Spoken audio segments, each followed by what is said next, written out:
Ang guest natin ngayon ay nagsimula lang sa paggawa ng baon ng kanyang anak na si TJ.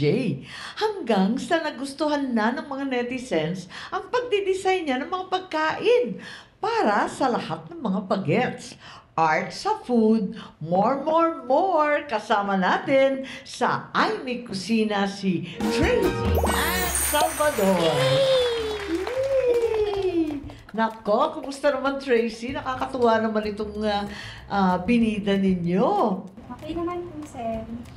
Paano ka na-inspired dun sa mga Japanese na mga vlogger na ganyan? Actually po, nag-start po ako sa TikTok. Sa Nag-start po ako sa TikTok. Bali, parang trip ko lang na videohan yung preparation ng baon ng anak ko. Wow, career! Ako kung ano-ano na lang linalagay ko para matapos lang kasi ang dami-daming ginagawa sa umaga. Paano kung may time gumawa niyan? And then po, nagulat na lang ako, biglang nag-boom. Talaga? Patok pa to? Ako, dumami po yung views. Talaga? So, tinuloy-tuloy ko na po siya. Ano, talagang ginagawa niya every morning, baon? Totoo yan? May Kasama na time po ka? sa routine ko. Talaga? Opo. Hindi ka haras-haras sa umaga? Haras-haras ako sa umaga? Nagahan ko po. Inaagad, todo-todo. Yung anak mo naman, si TJ, appreciate naman niya. Opo, lagi ko ubos yung baon niya. Laging ubot? Bakit? Hinihingi nung classmate o siya mismo? Ganun na rin po. Ganun na rin po. Tuwa-tuwa yung mga bata, I'm sure, kasi napakagaganda. Ayan, iba-iba pa rin lagayan, ano? Opo. Ayun. So, how long na ginagawa mo yan? Ilang taon ba si TJ? Ano po, 8 years old na po si TJ. 8 years. Bali, Nagsimula nag-start po ka? ako magbento since grade 1 siya. So, 2022, magka 2 years na po. 2 years. Naku ha, nakakaaliw. Ang galing. Tapos, meron ka ng mga sponsor, meron na rin nag-a-add. May mga brand collaborations na rin po. Ay, ang Na galing. pumapatak. Talaga? Dahil po sa pagbibenta ko. Sa kabebento, talaga naman sa pagkain, sa pag-decor, sa kung ano-ano. Naturuan mo na rin si TJ? Minsan po. Tumutulong ba siya? Namumulit? Minsan po namumulit. Anong favorite niya? Favorite na ito po. Yung spam. Ayan, gawin mo na nga. Tignan natin ang itsura niya. Paano ba nagsisimula? So first po, kailangan po natin dito ng rice molder. Wow. Mga shapers. Hey kids, look at that. Saan nabibili yung mga ganyan po, Oo, saan Ate nabibili Tracy? yung mga Mami rice Tracy? Sa molder? orange app lang. Orange app. Okay. Sa So, mga lalagyan na natin. sa mga online shop. Online. Tapos, oo, nakikita ko yan sa mga bento mommies. Kaya lang, diba, sa umaga, dami mong ginagawa. Kailangan po talaga lalaanan nyo talaga ng oras. Lalaanan mo ng oras. Talagang Effort po nagigising doon siya talaga. maaga eh. Oo. Ganun. Anong oras po yung maaga? Actually, minsan 4 a.m. Grabe, super aga. Wow, talaga naman. Bakit? Ba't gusto mo? Pinagtsatsagaan mo siya. Nag-enjoy po ako sa ginagawa ko. Tapos, Okay, totoo. natutuwa rin po yung anak ko. Oo. Nauubos na po yung Tapos baon. nauubos yung baon. And then, ipipress lang po. Ipa-press down mo lahat dyan. O, ayan. Pag na-compact mo na, kaaliw ah. Ooh. Palabasin lang po natin yung rice. Ay, may mold pala. May flower mold. Flower na yung rice. Ay, ang cute. Ang flower ng rice. Tapos, Tapos, Ang kulit ng tong, may maliit na ayun to, may maliit na kitchen, may oven mitts. Hey, it's so cute. So, ano po ito ginagawa natin? Musubi? Spam musubi? parang spam musubi siya. Okay. Tapos, This saka na looks natin like siya lalagyan spam na. sushi. Yeah. Ikutan na natin siya My ng sister nori. eats that. Yan, may pre-cut na ako kanina dito. Ayan. Anong gagawin? Irarap. Balo. Opo. Kaaliw, sushi puno. Sabi po ni Sabine Paborit, mahilig daw po siya sa ano. Do you like spam? Yeah, you like Oh, spam? you like spam. But you ever had flower spam? Flowers. This is flower. Look at it. So It's so special pretty. naman yung spam. Galing no? Kaaliw. Ayan. Medyo Yan. sticky lang yung rice. Oo. Dikit. Ayun. Tapos, Meron na pa akong pre-cut kanina na cheese. ay, cheese. Apo. Paano mo naman na-pre-cut yan? Dito? Dito Ang sa ginamit ko po, Anong ginamit mo? Sobrang detalyado naka-chani. Chani po tawag dun, di ba? Chani ba Saan tawag? nakukuha yan? Ang galing. Paano mo Yung na-pre-cut yan? yung bento toast ko kanina, may ginamit pa akong bento toast. May bento Apo. tools ka May talaga. Ako na lang po. Wow. Ang arte nito. Mga cutter. So, iyan. Tapos, Tagda natin dito sa lunchbox. Yan, Mami Tracy, inaral mo yan? Or Nanonood lang din ako Nanonood sa ka mga lang? YouTube. sino yung camera mo? Kung nagbablog ka, sino Ako nagsushoot sa'yo? Ikaw lang? Mag-isa ka lang? Opo. naka-tripod lang? Galing. Kayang-kaya na niya. Ayan.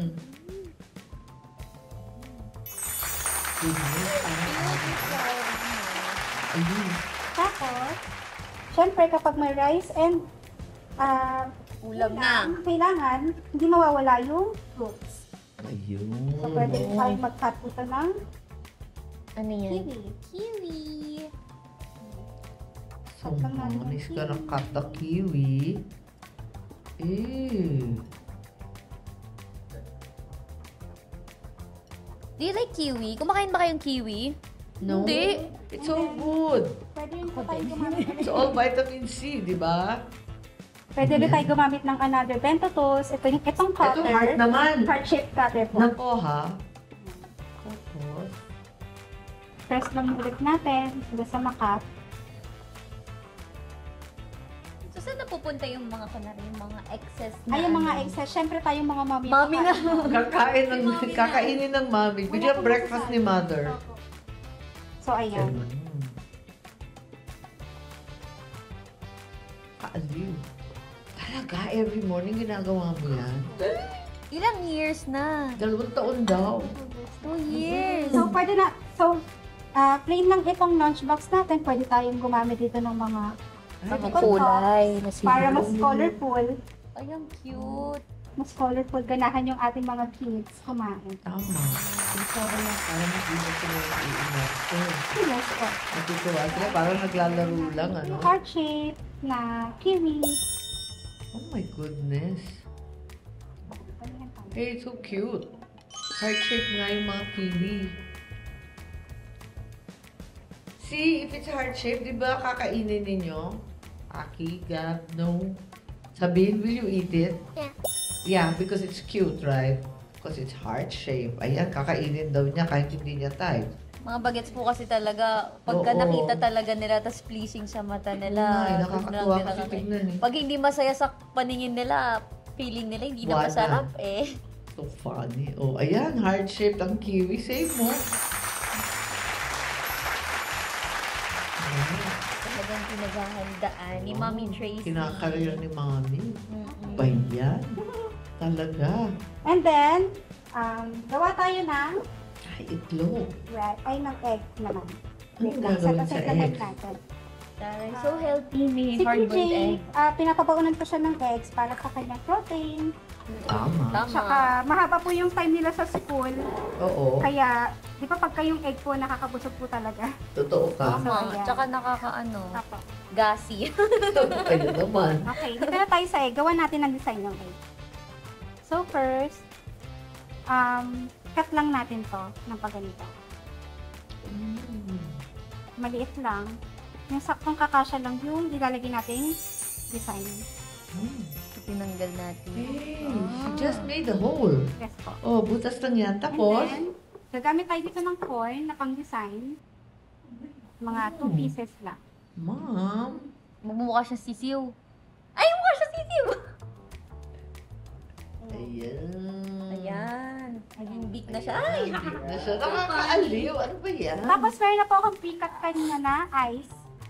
Ito po yung ginamit. Ito po yung ginamit ko. Oh, may tools siya. Ayan. Ako ha, pati yung tools ang cute. Mm-mm. Press. So, lalagyan natin siya ng ice. Maglagay muna tayo ng mayonnaise para dumikit yung nori. Yung mayonnaise naka-costume, costume na. Ayun. Ay, ganyan pala yan. Papo, parang ito Yun po ang yung magiging pandikit. pandikit natin. Mommy. How cute. Ano ba? So, anong sabi ni TJ nung first time mo ginawa yan? Naloka siya? Tawa po siya ng tawa. Talaga? Opo, mami, ang cute ng... Ang Nung cute. baon ko. And then, Cute para mas mukha siyang chicken, gagamit tayo dito ng Yung ganon. Ay, yung gano'n. Palo? Oo, yung palo. parang palong. Ayan. Lalagyan lang natin siya dito. Ay.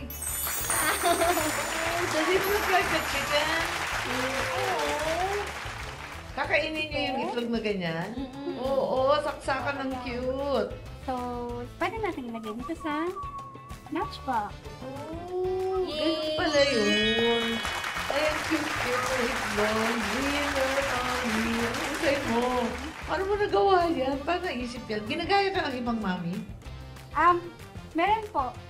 Meron? Opo, yung mga bagong bento moms pa din, kumukuha sa akin ng ideas. Oh. Opo, kasi medyo matagal na po akong gumagawa. Ang saya-saya ng mga beto mommies at gustong-gusto ng mga bata, ganyan ang baon nila. Magbabalik po ang ATM at the moment with Ivy. Yay! Beto Mom!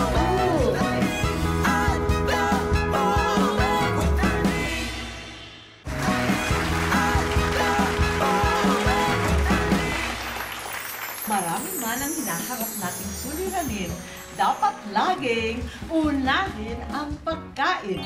Ako po si Senator Amy Marcos, ipinaglalaban ng bawat problema ay may solusyon. At lahat ng solusyon ay may aksyon. Basta na pag-uusapan ng bayan, basta tungkol sa mamayan, dapat magka-moment yan. Ito po ang At the Moment with Amy hanggang sa susunod na linggo.